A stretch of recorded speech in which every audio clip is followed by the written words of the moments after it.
अलबेले किस्सों की दास्तां के सिलसिले शुरू हुए, बनके कहानियां कहानियां।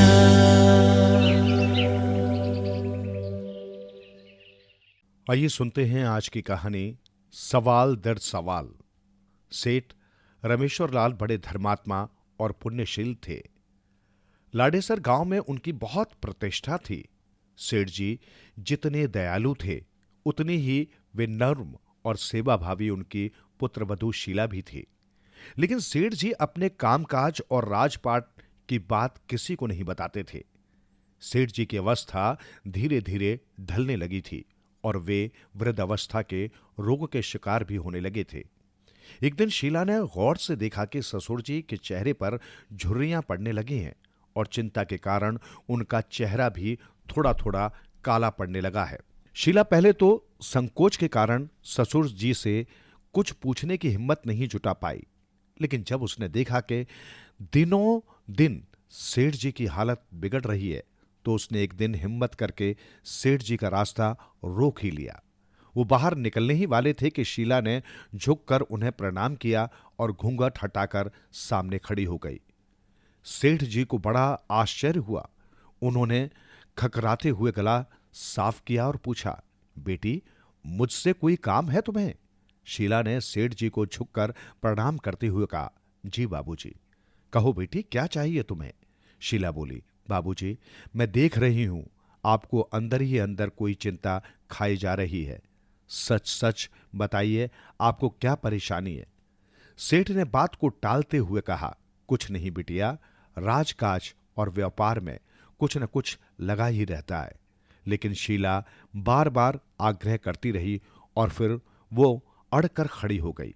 उसने कहा, बाबूजी आपने अपने पुत्र के लिए जब मेरे पिता से मेरा हाथ मांगा था एवं उन्हें वचन भी दिया था कि मैं शीला को हमेशा अपनी बेटी समझकर रखूंगा। अब आप ही बताइए, क्या कोई पिता अपनी पुत्री से कोई रहस्य छुपाए तो उसे उचित कहा जाएगा क्या? सेठ जी निरुत्तर हो गए। थोड़ी देर मौन रहने के बाद सेठ जी बोले, मैं यदि ये बात तुमसे कह दूंगा तो मेरी क्या इज्जत रहेगी? तुम समझोगी कि मैं कितना मूर्ख हूं कि मुझे छोटी छोटी बातों का उत्तर भी पता नहीं है। शीला ने हंसते हुए कहा, आप तो अपनी बात बताएंगे। सेठ बोला, मैं राजा की कुटिल कूटनीति का शिकार हो गया हूं और अब लगता है मेरा सब कुछ नष्ट होने वाला है।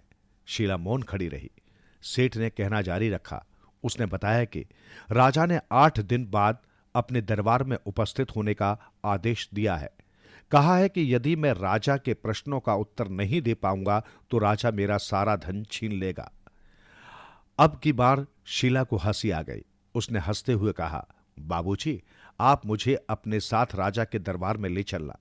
राजा के सारे प्रश्नों का उत्तर यदि मैं न दे सकूं तो आप वहीं तलवार मंगवाकर मेरा सिर धड़ से अलग कर देना।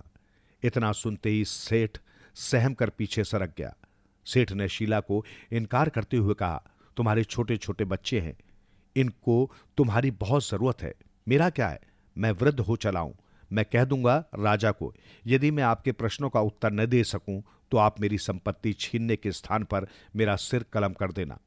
इस तरह हमारा धन बचा रह जाएगा और तुम लोग आसानी से गुजर बसर कर सकोगे।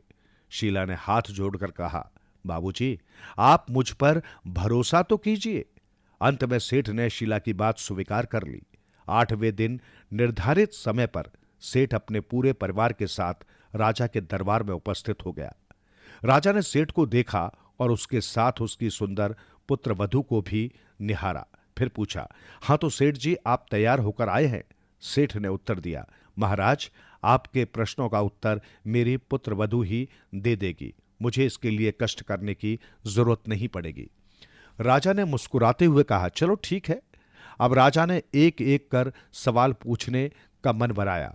उसने शीला की ओर देखकर पूछा, बिटिया बताओ वो क्या चीज है जो निरंतर बढ़ती रहती है?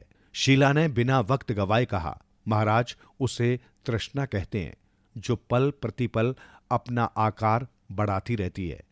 शीला का उत्तर सुनते ही सभा में विद्वत मंडली चमत्कृत हो गई।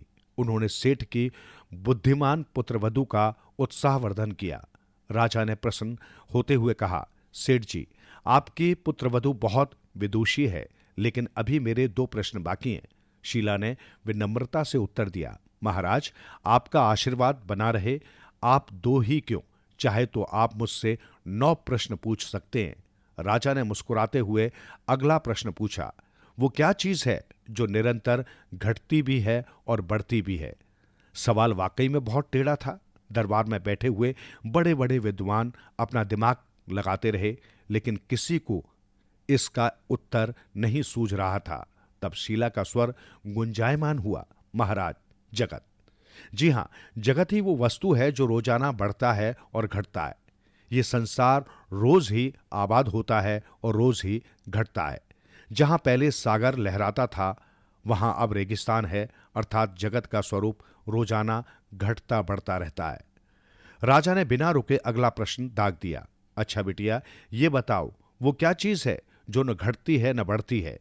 शीला ने बहुत ही विनम्रता से उत्तर दिया, महाराज, ऐसी वस्तु को केवल भाग्य रेखा कहते हैं।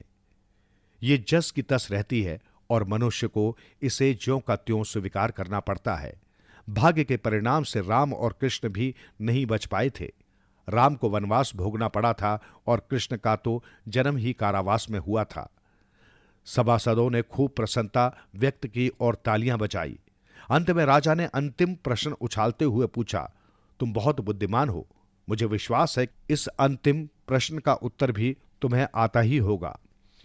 फिर भी मैं जिज्ञासावश तुमसे पूछना चाहता हूं कि वो कौन सी वस्तु है जो निरंतर घटती चली जाती है? शीला ने अतिशय विनम्रता से उत्तर दिया, उम्र। महाराज, प्रत्येक व्यक्ति और वस्तु की उम्र घटती चली जाती है। अभी कुछ समय पूर्व जब आप और हम सब इस दरबार में उपस्थित हुए थे, तब से लेकर इन 2 घड़ियों में हमारी उम्र घटकर 2 घड़ी और कम हो गई है। शीला का उत्तर सुनकर राजा सहित सभी लोग उठ खड़े हुए। शीला पर पुष्पों की वर्षा की गई और सेठ जी की ओर मुड़कर राजा ने कहा, जिस घर में इतनी प्रतिभावान और बुद्धिमती पुत्रवधू हो, वहां हमेशा कल्याण ही कल्याण होता है। सेठ जी, आप परम भाग्यशाली हैं कि आपको इतनी सुशिक्षित पुत्रवधू मिली है। मेरा आदेश है कि आप भी अपनी पुत्रियों को इसी तरह पढ़ाकर विद्वान बनाएं और तभी उनका विवाह करें। सेठ जी ने झुककर कहा, हुजूर के हुक्म की पूरी पालना की जाएगी।